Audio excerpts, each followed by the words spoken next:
Kabanata 50, Wedding. I will send the chopper back to Manila first thing in the morning tomorrow, Snow. Sigurado ka bang ayaw niyong umuwi ngayong gabi?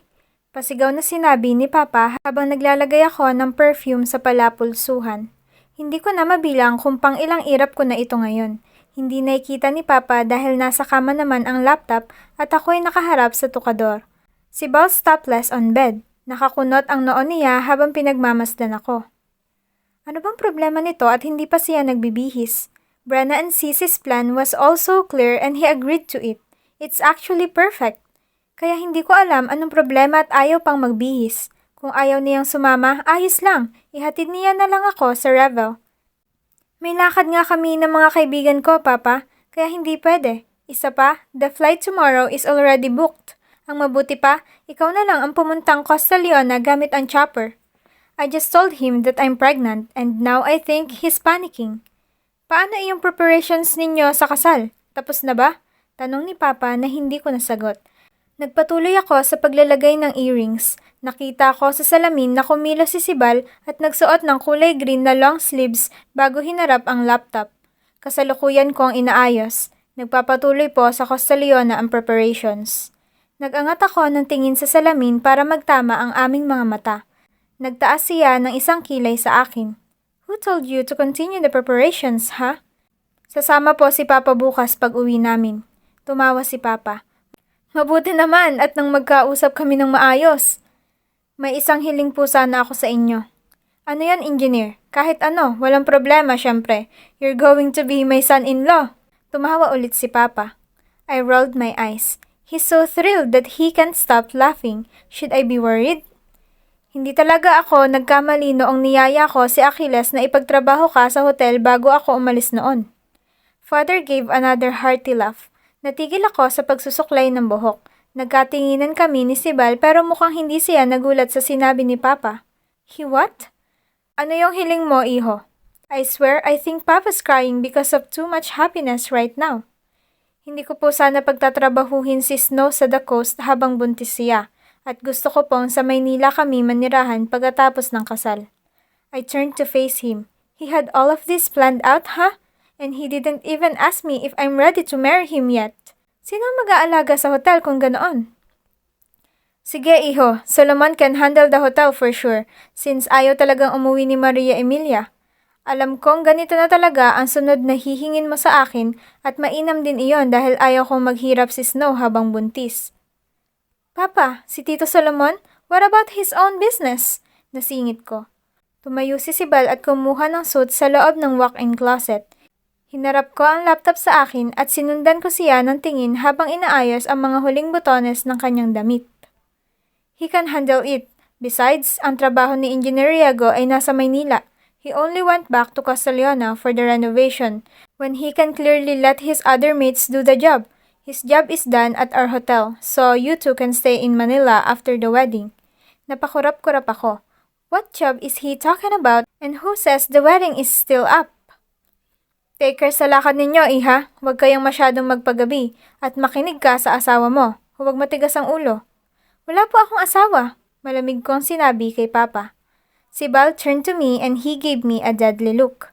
Nakibit ako ng balikat at bumaling muli sa laptop. I'm gonna check on Solomon to tell him about it. Okay pa. Pagkatapos noon ay namatay agad ang linya sa FaceTime. Umiling ako at nilubayan na ang laptop ni Sibal. Humarap muli ako sa tukador. Are you wearing that? Tanong niya. Pagkatapos ay tumingin sa aking stilettos. I can handle it, don't worry, sabi ko. Wala na rin naman kasi akong ibang maisusuot. Ang binili niya sa aking sapatos ay flats na hindi babagay sa damit ko ngayon, lalo na sa pupuntahan namin. Nagyaya si Brenna at Sisi na magpaparty bago ako tuluyang bumalik ng Costa Leona. Actually, they want to call it a bridal shower, but I told them not to make it like that since I'm still confused if I should marry si Bal. Siyempre, pinagalitan ako pero pinagbigyan din. I still have hang-ups with the phone call I had with Katarina. At kahit nasabihing aalis na raw siya, mag-a-abroad, hindi ko pa rin kayang tantanan ang galit ko sa kanya. Bakit hindi mo na lang sila imbitahin na kumain dito o di kaya ay sa isang restaurant na lang? I turned to him annoyed. Humalakip-kip ako. Mumuso siya at nakapamaywang na. Ito nga ang gusto nila, hindi ba? Gusto ko rin naman ito, kaya bakit mo ako pinipigilan? Hindi kita pinipigilan. Gusto ko lang ipaalala sa'yo na buntis ka at hindi maganda para sa anak natin na lumalabas ang mami niya at nagpa-party. The club is full of people, alcohol, and smokes, no? Even if you tell me that revel isn't really all that sorts unlike the others. Nagtaas ako ng kilay doon. How did he know? Sa loob ng 5 taon, hindi ko na ikahagulat kung sa pagtira niya rito sa Maynila ay nalaman niya ang mga iyon, hindi ba? So, you don't want me to go, huh? I don't want you to go, but if you insist, then I'll just deal with it. Babantayan kitang maigi roon at kapag may hindi ako nagustuhan, uuwi tayo agad. Papayag din naman pala ang dami pang sinabi. Ang kulit ni Sisi at Brenna habang nasa sasakyan kami. Tawag sila ng tawag dahil naroon na raw sila. It's just us, my closest friends. Bronson, his girlfriend, Brenna, and Sisi. Pero ang sabi ni Sisi, marami raw kaming kilala sa kabilang table, kaya excited silang dumating ako. Tuwid akong naglakad papasok sa loob. Si Bal is just behind me when a group of men from a large table all looked at us. Taas na akong inisnaban ang mga iyon kung hindi lang lumapit ang iba at nagtawanan pa. Hinapit agad ako ni Sibal sa baywang at dinikit niya ako sa kanyang dibdib. Oh! Sabay-sabay na sigaw ng mga lalaking kasing edad din niya. Kung ayaw mo, kami na lang, sabi noong isa sabay abot sa likod ko. Sinundan ko ang kanyang kamay at laking gulat ko nang nag-high five sila ni Sibal. I'm busy, Rai. Just go and have fun on your own. Oh! Sabay-sabay ulit sila at nagtuturoan pa. They all look like they are having so much fun. May ilan pang may hawak na beer. May ilang naninitig sa akin at may ilang ding pamilyar. If I'm not mistaken, there's 12 of them in front of me. Some were familiar. Good evening, Miss President. Sambit noong isang maputi sa bayo ko at lahad ng kamay. Agad na pumagitna si Sibal sa amin at bahagyang tinulak iyong lalaki. Tumawa ang lalaki at nilahad ang 2 kamay bilang pagsuko. Oh! Sabay-sabay ulit ang lahat at nagtawanan. Pakiramdam ko ay na-culture shock ako sa nangyayari. I was not prepared to see his friends in front of me, all having fun like this. You are damn selfish, Riego. Ipakilala mo naman. Humagalpak ng tawa ang isa sa mga lalaking pamilyar sa akin. That's one of the engineers from the conference. These are his friends. I even saw Aston Phillips at the back of the man who tried to introduce himself. Snow, malamig niyang tawag sa akin bago bumaling sa mga lalaki. Mga kaibigan ko. He mentioned the names of the man from behind. I smiled at them but no one dared to shake my hand. Nagbibiroan pa ang iba at sinusubukan pero hindi rin tinutuloy. Abala si Sibal sa pagpapakilala sa akin sa mga naroon. Let's start the damn stag party! What the hell are you all waiting for? Tanong noong isang engineer. Nanlaki ang mga mata ko. So, this is a stag party? And I don't know why he doesn't want to come here when his friends prepared this much. I'll pass, sabi ni Sibal.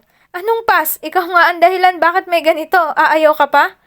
Some of them looked at me with hopeful eyes. Napakawalang hiya ko naman kung hindi ako papayag, hindi ba? I'm not the childish to stop them from having fun, but a part of me is kind of mad about all of this. Nilingon ko si Sibal. Panay ang iling niya sa mga sinasabi noong lalaki sa kanya. Nagtawanan silang lahat. Hey, you can stay with them. Malapit lang ang table ni na Brenna rito. Sabi ko sabay tingin sa kanina pang nanonood na mga kaibigan ko. Compared to the large table they have that's full, parang ang lonely ng lamesa ni na Brenna. Parang masyadong formal. Hindi na, tara na. Aniya sabay hila sa akin, paalis doon sa mga kaibigan niya. Oh! Bakas ang lungkot sa mga tinig ng lalaki. Kung hindi lang nagkakantsawan pagkatapos, ay tingin ko'y maniniwala na ako. Ngumiti ako sa kanila sabay tingin ulit kay Sibal. I'm serious, malapit lang ang lamesa natin, no? It's just a couple of tables away, so I don't really mind. It's your chance to be with them since we're going home tomorrow. Ihahatid kita sa lamesa ninyo. Walang pag-aalinlangan niyang sinabi. Sumulyap muli ako sa mga kaibigan niyang medyo kumalma na sa tawanan ngayon. They are all damn good looking and they all look successful too. I wonder of the times they've been in a bar. At sa tuwing narito ba sila o sa kahit anong bar, ilang babae kaya ang lumalapit kay Sibal. Hi, napapaos na bati ni Brenna sa akin sabay beso. Hi, I said in a happier tone since kakagaling lang namin sa mga maiingay na lalaki. It's weird coming here on our table and be greeted by silence when the previous table was too loud. Doon na muna siya sa kanyang mga kaibigan. They planned something for him, so nakibit ako ng balikat. Mamaya na Snow, ayos lang ako rito, si Sibal. Bronson, Sisi, and Branna looked at us awkwardly. I don't know why it's so weird and I don't like it. Sibal, please, just go. Mariin kong sinabi. Malamig niya lamang akong tiningnan. Umupo ako sa sofa, not giving any room for him, so he'll do as I told him. Hinawakan niya ang lamesa at ang isang kamay ay nasa backrest ng sofa. Yumuko siya at tinagilid ang ulo para mahalikan ako. He wetted my lips with his and sucked on it a bit. Parang nagliyab agad ang bawat hibla ng aking mundo sa ginawa niya. Tumuwid ako sa pagkakaupo. I shut my legs and tried to act calm as possible. I'll be watching you. I'll take care of your table at huwag kang iinom. Babala niya. Kung hindi, iuuwi kita. Ngumuso ako at nag-iwas ng tingin. Maagap niyang iginiya ang baba ko para maharap siya. Seryoso ang kanyang mga mata. Understand? He asked. I looked away again only to find myself glancing at him once. Do you understand, Snow? Yeah. Tumango ako. Umangat ang gilid ng kanyang labi at pinakawalan ako. Tumayo siya ng maayos at nilingon na ang mga kaibigan. Umalis siya at ilang sandali ay sinundan niya na ako ng tingin. He blends in with them. Halos mabali ang leeg ko sa kakatingin. Kung hindi ko binalik ang mga mata ko sa aking lamesa, ay makakalimutan kong nandito nga pala ako sa kanila. Ang tahimik niyo sabi ko nang napuna ang katahimikan. Branna is drinking a large shot of Patron. Si Bronson ay hinihipuan ng girlfriend niya sa harap ko samantalang nakatingin lamang ito sa amin. Sisi was smiling at me. Branna, do you have a problem? Tanong ko nang nakitang isang shot muli ang nilagok niya. Asen is in your boyfriend's crowd. Si Bronson. Yeah? So? Kumunod ang noo ko at napagtantong nagkaroon nga pala ng something si Asen at Branna. Parang kinilig si Branna sa kanyang iniinom bago humarap sa akin. Nothing, duh! Iritadong tinapunan ni Branna si Bronson ng tingin. Bago makapagsalita si Branna ay may dumalaw ng babae sa aming lamesa. She's our common friend so we got busy talking to her. Eventually too, girls flocked on their table while we were busy talking to some of our friends who happens to be on the same bar. Natatangay madalas ang atensyon ko ng mga kakilala rin namin kaya hindi ko matuon ang atensyon sa kabilang table. Snow! Sabay beso ni Rene, isang matagal ng kaibigan ng pamilya simula pa noong namulat ako rito sa Maynila. His large frame didn't complement his real colors. He laughed so hard at Bronson's joke. Tinampal nito ang braso ni Bronson bago bumaling muli sa akin. Kumusta? I haven't seen you in a while. Uy, your chain of hotels are doing good, right? It's almost always featured by Asian magazines. I smiled. Nalingunan ko si Branna na abala na rin sa pakikipagbesuhan sa ilang pamilyar na showbiz personality na kaedad lang din namin. Some of them I know, but most were new to me. Hi Snow, how are you? A friend called. I'm good, then turned to Rene immediately to say something. Nalibang na si Bronson sa mga dumating. Girls gathered around our table because of Branna. Some even wants a picture of her. Sisi was greeted with a childhood friend too. Yes, it's actually a great honor to be featured by foreign magazines. Form of advertisement na rin. He smiled. Parang di naman interesado sa sasabihin ko tungkol sa business. Inangat ko ang hinatid na orange juice sa table. I didn't order anything other than sparkling water, so I assume it's from Sibal. So, wala ka talagang plano mag-showbiz? No? Unlike Amber. Aniya, tunog disappointed. Not my kind of thing, Rene. I don't like to be in the spotlight that way. Oh, well, pero nga pala, sayang din ang pinsan mo at nag-back out siya sa isa sa mga malaking show na inoffer sa kanya for a broad and a peaceful life. Pero, people expected so much from her since she's got the grace of Maria Emilia Galvez. Ngumiti ako. Hindi na alam ang sasabihin. He smiled awkwardly too. Do you have news why she's abroad? Well, I know for sure that she might be fishing information for some cheap magazine and create an issue. They just want a peaceful life. She'll probably settle down abroad since doon din ang gusto ni tita. Oh, that's too bad, really. She got a lot of potential. Rene! Tawag ng kausap ni Brenna. Yes, he turned to them. Brenna looks like she's ready to commit a crime. Narito pala si Aizen sa kabilang lamesa. Anito.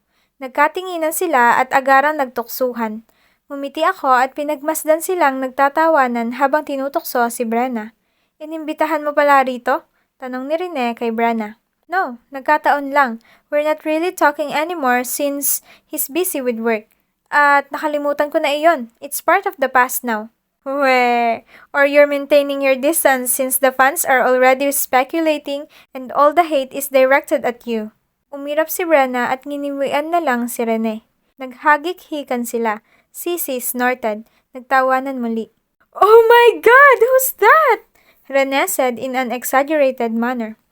Ang ibang mga kasama niyang babae ay sumama sa kanyang paglapit sa kabilang lamesa. Sinundan ko sila ng tingin at nang nakita kung sino ang nilapitan ay binalik ko na ang tingin sa aming lamesa. Seriously? Si Sibal na seryosong kausap ang isang engineer ay ginulo nila at kinausap. Oo, sambit ni Brenna na ngayon ay nakatingin sa likuran ko kung nasaan ang kabilang lamesa. Snow, dito ka. Natatawang sinabi ni Bronson. Matalim ko siyang tiningnan. I know what he meant by that. He wants me to watch whatever was happening behind my back. Come on, it's interesting! Sumimsim ako sa malamig na orange juice habang tinititigan si Bronson. His girlfriend is not pleased beside him, but I couldn't care more. The music from the club boomed. Halos malunod ang mga usapan at tawanan dahil sa ingay. Marami ang nagyayayang pumunta ng dance floor, samantalang sa aming lamesa ay sobrang tahimik at nanonood sa kung anong nangyayari sa kabila. Seriously, don't we have anything better to do than watch whatever was happening there? Tanong kong walang pumansin dahil panay ang panonood nila. I heard laughters from the other table kahit na sobrang ingay na ng buong lugar. I'm itching to watch pero ayaw ko magpatalo. Si Sibal ang ipinunta ni Rene roon. I can only imagine his offers for him like joining the showbiz. The girls he brought might be all over him now. The thought of it made me shiver. Iniisip ko kaagad na kukunin ko ang pangalan ng babaeng umaaligid at pati ang family background niya. Heck, I'm being paranoid. I'm turning into a monster. Not sure if it's because of my hormones or I'm naturally like this. Naalala ko tuloy ang sinasabi nilang para akong si tita. Nang napuno ako ay tumayo ako at umupo na sa tabi ni Brenna. Humalakhak si Brenna. Tumayo naman si Sisi para palitan ang binakante kong upuan sa harapan. Dahan-dahan kong inangat ang tingin ko sa kung nasaan si Sibal. Naabutan kong nakatingin siya sa akin habang kausap si Rene. There's a girl on his right and the girls in front looked really attentive. Nagtiimbagang ako. Calm down, Snow. Well, it doesn't matter. If he likes those other girls, it should be fine. For days, I believed he liked Katrina. Anong diferensya niyon sa mangyayari ngayon? Nag-iwas ako ng tingin. You know what? You guys are too silent and boring here. We came here to party, so why are we all just watching? Parang nabuhayan si Brenna sa sinabi ko. Ngumisi siya at tumango sa akin. I tried to look at the other table again. Tikom ang bibig ni Sibal ngayon. Masyadong seryoso ang mga mata. His hooded eyes pierced through me like he wants to know what I'm thinking through my eyes. And hell, I think he even found an idea he didn't clearly like. Umubos si Brenna ng 2 shot ng Patron bago tumayo. Hinatak niya ako dahil masyado siyang nabagalan sa kilos ko. Nagtawanan kaming dalawa nang nakarating sa dance floor. Familiar men were dancing just beside us. Kahit na maingay ay nagawa pa rin ni Brenna na ipaalala sa akin kung bakit pamilyar ang mga lalaki. Do you remember Dave Snow? Siya ay iyong may-ari ng company ng furniture na isa sa pinagpilian mo para sa The Coast Boracay. Naliwanagan ako roon kaya tumango ako at naglahad ng kamay. Unconsciously, my eyes flew to the table where Sibal is. Nakahalukip-kip siya ngayon at nakatingin sa akin. Madilim ang kanyang mga mata habang may binubulong si Rai sa kanya ng kung ano. They were both standing and looking at us. Aizen stood beside him holding his bottle of beer, sightseeing. Busy na si Brenna sa paghahanap ng kakilala sa dance floor. Naagaw ng atensyon ko ang aming lamesa kung nasaan nag-walk out ang girlfriend ni Bronson. Pilit na pinaupo pabalik ni Bronson ang kanyang girlfriend. Hinila niya ang bag pero sa huli ay nakawala rin. Babanggitin ko sana iyon kay Brenna, ngunit may pinalapit pa siya sa aking isa na namang lalaki. Well, I don't have a problem with what she's doing. In fact, nakakatulong nga iyon para maalala ko ang mga taong nakilala ko na noon pero hindi naman tumatak. I just hate the part that she's more interested with meeting some people, not dancing. I came here to dance, not to talk. So, I raised my hand up in the air. Dahan-dahan sinabayan ko ang electronic music. I'm glad that some people on the dance floor thinks the same way. Hindi iyong gusto lamang ni Brenna na makipag-usap. I nodded my head with the beat of the music. Hinagod ko ng haplos ang aking hita hanggang sa aking baywang pataas bilang pagsabay sa indayog ng musika. It feels so good to dance and forget about all the stressful things I experienced the past few days. Inangat ko ang tingin sa kung nasaan ang lamesa ni Nasibal. His friends were already standing too, ready to dance. Naroon pa rin siya sa kinatatayuan niya. Nakahalukip-kip, mariing nakatikom ang bibig. Titig na titig ang madilim na mata sa akin. His dark and thick eyebrows does justice to his gray eyes. His clenched angled jaw told me he'd been holding anger for damn too long. Hinagod ko ulit ng haplos ang aking hita, pataas ng aking baywang at dibdib. The hem of my dress slightly went up, exposing more skin of my thighs. Inayos ko rin naman agad. That was an accident. Nilingon ko siyang muli at nakita ko na natili siya sa kinatatayuan niya. He looked so stiff even when his friends were laughing at something. Isang babae ang sumayaw sa gilid niya. Nagtawanan ang kanyang mga kaibigan. They all cheered at him. Maybe that was their plan for his stag party. Sumimsim siya sa iniinom na hard liquor, not taking his eyes off me. The girl beside him talked to him seductively pero tila hangin ito dahil wala siyang tinitingnan kundi ako. I licked my lower lip and did it again. Inangat kong muli ang tingin sa kung saan nakatayo si Sibal, ngunit nang nakita kong wala siya roon, ay natigil ako. Ginala ko ang mga mata ko sa kalapit na mga lamesa, ngunit wala siya. Wala na rin doon iyong babaeng katabi niya kanina. Snow, let's just dance! Come on! Brenna mimicked what I just did. Ngumiti ako at sinubukang sumayaw ulit, ngunit masyado na akong disturbed kung nasaan na si Sibal dahil wala na siya roon sa nakasanayan kong lugar. Sige na! Brenna caressed her hair to mimic my usual moves. Tumawa ako at nagpatuloy na lang sa pagsasayaw. Kalimutan ko na lang iyong pagkawala ni Sibal. He's probably out for the bathroom. Nang haplusin ko ang aking hita, a big and warm hand covered my fingers. Isang malambot na halik ang lumapat sa aking leeg. Kinagat ko ang pang-ibabang labi ko. Alam ko na kaagad kung sino. The girls are flocking to your table, huh? Sambit ko. I'm enjoying my stag party. Bulong ni Sibal habang pinipirmi ang aking baywang. He sniffed on my neck. Nang dumikit ako sa kanyang likod, ay ramdam ko kaagad kung ano ang nararamdaman niya ngayon. Gusto kong mangiti pero pinigilan ko ang sarili. Sibal, doon ka na muna sa stag party mo. I'm fine here. Stop seducing the males on the dance floor, Snow. You are very pregnant and we're getting married. Tila wala akong sinabi sa pinunan niya. Nagtaas ako ng kilay at mas lalong sinabayan ang malamyos na tunog ng musika. I heard him curse a couple of times as his maleness grew harder behind me. You don't have to marry me because I'm pregnant, you know. I can move the wedding, or forget about it. The fuck you are, he hissed. Pinalupot niya ang kanyang braso sa aking baywang. His other hand cupped my breast sensually as the people on the dance floor moved blindly with the electronic music. Shit! Bulong ko nang naramdaman ang pangangatog ng aking binti. He started moving behind me, back and forth. Bawat pagtama ng kanyang umbok sa aking likod ay mas lalo nagliliyab ang nararamdaman ko. Beads of sweat formed on my forehead and the coldness of the air condition is no longer felt. His lips showered tender kisses on my neck as he continued to dry fuck me from behind. I was so sure he's doing this on purpose. He knows my hormones are insane because of my condition. Damn you, Sibal. Sibal! I called him when I felt so weak. I just want him to carry me fucking out of this place, to go home to his condo and just climb up on top of him. My flesh felt terribly sensitive and wet. I shut my legs and welcomed his every move from behind. Let's go home. Hindi ko inasahan na ako pa talaga ang manghihingi nito sa kanya. Sinikop niya ang buhok ko at nilagay sa kanang balikat. Sibal, please, let's go home, utos ko. All my rational thoughts are gone. Why? What do you wanna do? He said as he tenderly kissed the back of my ears. Huh? Please? Hinawakan ko ang kanyang braso para may suporta. No, pakasalan mo muna ako, Snow. Huh?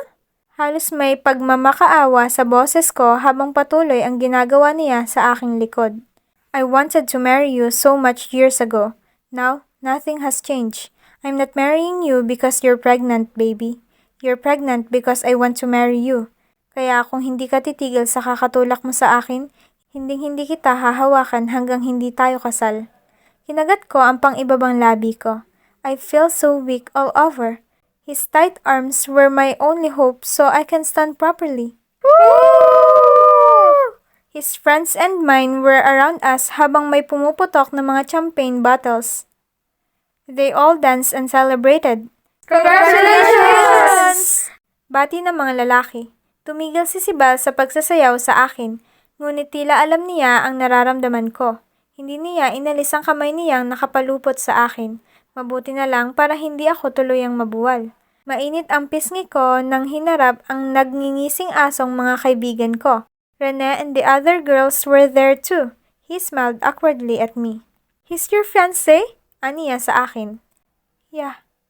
Halos walang lumabas na salita sa aking labi. Oh, I didn't know. I thought he's one of Aisen's Brit friends. Pumalakpak siya. The girls from behind talked for a while pero nakisaya rin kalaunan. Men poured the wine to their flutes. Cheers! Aisen said loudly. Pinagtama nila ang mga wine glass at agad na nilagok ni Sibal ang sa kanya. Then he returned his wine glass on the tray. We're going home. My wife is very, very sleepy. He smirked at his friends. Umusa ako at mas lalong pinamulahan. Damn it. Right, Snow? He turned to me. Nagkatinginan kaming dalawa. His fiery eyes told me that he's doing this on purpose. He's testing my answer. He wants me to agree that I am his wife. Yeah, I'm sleepy. They all cheered at that. Natawan na lang ako at mas lalong pinag-initan ng pisngi. Hinigit ako ni Sibal at nagpaalam na siya sa kanyang mga kaibigan. His arm is wrapped around me and he's tracing small circles at my back making me dizzy. Nagtiimbagang ako para pigilan ang nararamdaman habang nagpapaalam siya sa kanyang mga kaibigang naroon. I think I'm so flushed. Hindi ko matingnan ng diretso ang mga kaibigan ko at mga kaibigan niya. Nahihiya ako. Pakiramdam ko, alam nilang lahat kung ano ang gusto ko sa gabing iyon. Pinatunog ni Sibal ang alarm ng kanyang sedan. He opened the door for me. I held on to his arm even when it's not really necessary.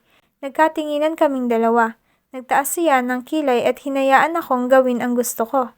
Isasarado ko na, aniya. Tumango ako at dahan-dahan siyang binitiwan para masarado ang pinto. Hinilig ko ang aking ulo sa backrest para pakalmahin ang aking sarili, ngunit mas lalo lang nagbaga ang nararamdaman ko. Is he really serious with what he just told me on that dance floor? Pumasok siya sa loob ng sasakyan at pinaandar niya na agad ang makina nang di man lang ako tinitingnan. Are you sleeping on our room? Malamig kong sinabi habang tinititigan siya. His arms stiffened at my question. Pakiramdam ko ay mababali niya ang manibela kung ipagpapatuloy niya ang pagpipirmi ng braso. No, sa kabilang kwarto ako, aniya. But the bed is large and very warm. I smiled sweetly. Sumulyap siya sa akin. Pagkabalik sa kalsada ng mga mata ay nakitaan ko ng paglalaro iyon. He smirked. That's good for you. Ayos lang ako sa kabilang kwarto. I feel so damn frustrated. Pakiramdam ko ay tototohanin niya talaga ang sinabi niya kanina. Ibig sabihin, kahit sa Costa Leona ay baka... Pagkabalik natin sa Costa, sa bahay mo ba ako titira? Tanong ko. Pwede. The renovation on your mansion is done though. Kung gusto mo, sa mansion ka na lang muna tumira hanggang sa ikasal tayo. Hinawakan ko ang braso niya. Sumulyap siya sa kamay kong nakahawak doon. Pakiramdam ko ay seryoso talaga siya sa sinabi niya sa akin. Hindi ito ang unang pagkakataong sineryoso niya ang bagay na iyon. Can we move the wedding to an earlier date then? Halos hindi ko makilala ang sarili kong boses. Masyadong malambing. He licked his lower lip. I can sense his impatience within his dark brooding eyes. Yes, napapaos niyang sinabi. Kailan? Gusto ko agad. Pumikit siya ng mariin at napamura. Agad. Kailan? Kulit ko. Mumuso siya para magtago ng ngiti. Nang tinigil niya ang sasakyan sa basement parking ng condominium ay bumaling siya sa akin. He leaned on to kiss me slowly and thoroughly. I tried to kiss him hungrily but he shuts me out every time I go wild. I think I'm madly in love with you. Umiling siya at ngumiti. Hinawakan ko ang kanyang panga at siniil siya ng mainit na halik.